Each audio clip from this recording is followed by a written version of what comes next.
Hello guys, আসসালামু আলাইকুম। Welcome to my channel. তো আমি চলে এসেছি নতুন একটা ব্লগ নিয়ে। রান্না করে আপা রান্না করছেন। তো চলুন, তিনি কি রান্না করছেন। তিনি আজ মাংস রান্না করছেন আলু দিয়ে। আহ, তো এসে দেখছি যে আপা অলরেডি বাগারটা দিয়ে দিয়েছে। আমরা বাগারই বলি, আপনারা কি বলেন তা জানি না।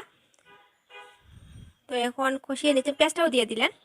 এখন পেঁয়াজটা কষাবেন ভালো করে, যতক্ষণ না ব্রাউন কালার হয়ে যাচ্ছে। আপনারা তো দেখতেই পাচ্ছেন, ভালোভাবে কষাতে হবে, না হলে ফ্লেভারটা আসবে না। এখানে দারচিনি, তেজপাতা, এলাচ, লবঙ্গ, লং এগুলো দিয়ে বাগারটা দিয়েছেন, আর আদা রসুন।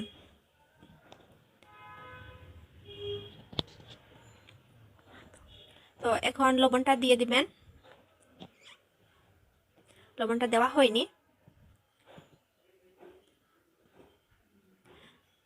দেখুন। এখন তিনি লবণটাও দিয়ে দিলেন।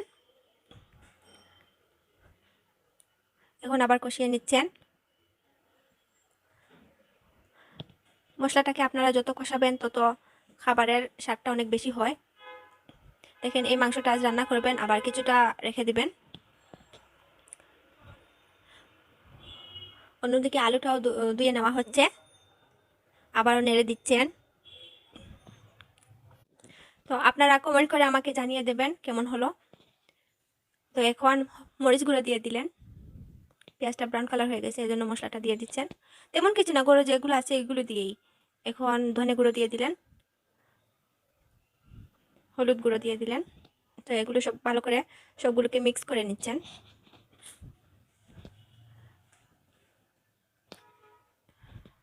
মশলাগুলোকে ভালোভাবে কষাতে হবে।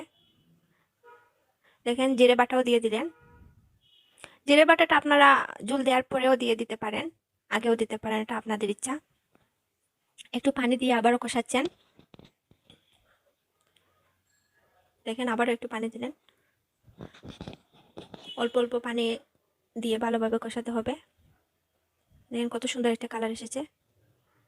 তো মশলাটা কষানো হচ্ছে একদিকে, আর অন্যদিকে আলুটা ধুয়ে নেওয়া হয়েছে। দেখেন, মশলাটা কষানো হয়ে গেছে। এখন মাংসটা দিয়ে দেওয়া হবে।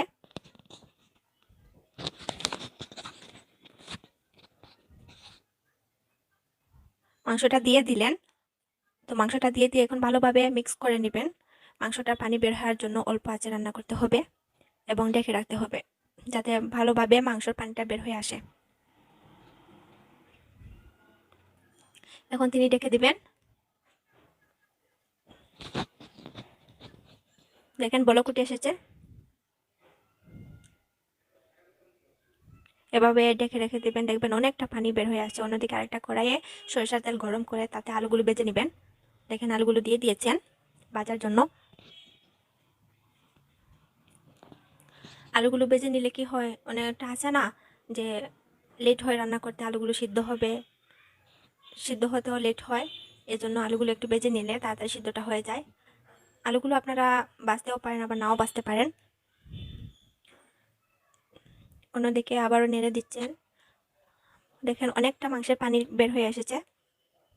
এদিকে আলুগুলো নেড়ে দিচ্ছেন, যাতে সবগুলো আলু ভালোভাবে ভাজা হয়।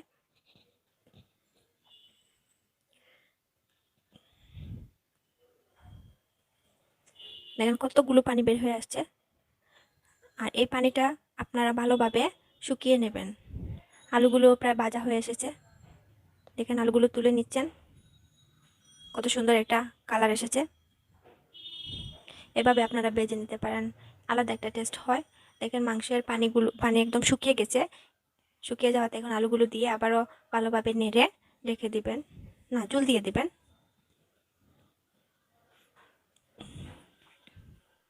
জল দেওয়া হয়ে গেছে। এখন দেখেন, আবারও নেড়ে দিচ্ছেন।